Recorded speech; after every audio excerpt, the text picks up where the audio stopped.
ॐ गङ्गणपतये नमः। अथ श्रीलक्ष्मीसहस्रनामस्तोत्रम्। नाम्नां साष्टसहस्रं च ब्रूहि गार्ग्य महामते। महालक्ष्म्या महादेव्या भुक्तिमुक्त्यर्थसिद्धये। गार्ग्य उवाच सनत्कुमारमासीनं द्वादशादित्यसन्निभम् अपृच्छन् योगिनो भक्त्या योगिनामर्थसिद्धये। सर्वलौकिककर्मभ्यो विमुक्तानां हिताय वै भुक्तिमुक्तिप्रदं जप्यम् अनुब्रूहि दयानिधे। सनत्कुमार भगवन् सर्वज्ञोऽसि विशेषतः।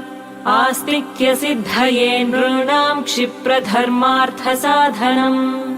खिद्यन्ति मानवाः सर्वे धनाभावेन केवलम्। सिद्ध्यन्ति धनिनोऽन्यस्य नैव धर्मार्थकामनाः। दारिद्र्यध्वंसिनी नाम केन विद्या प्रकीर्तिता। केन वा ब्रह्मविद्यापि केन मृत्युविनाशिनी। सर्वासां सारभूतैका विद्यानां केन कीर्तिता। प्रत्यक्षसिद्धिदा ब्रह्मन्तामाचक्ष्वदयानिधे। सनत्कुमार उवाच साधु पृष्टं महाभागाः सर्वलोकहितैषिणः। महतामेष धर्मश्च नान्येषामिति मे मतिः। ब्रह्म विष्णु महादेव महेन्द्रादिमहात्मभिः सम्प्रोक्तं कथयाम्यद्य लक्ष्मीनामसहस्रकम्।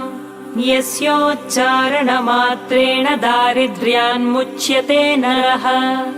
किं पुनस्तज्जपाज्जापि सर्वेष्टार्थानवाप्नुयात्। अस्य श्रीलक्ष्मी दिव्यसहस्रनामस्तोत्रमहामन्त्रस्य आनन्दकर्दमचिक्लीतेन्दिरासुतादयो महात्मानो महर्षयः। अनुष्टुप् छन्दः विष्णुमाया शक्तिः।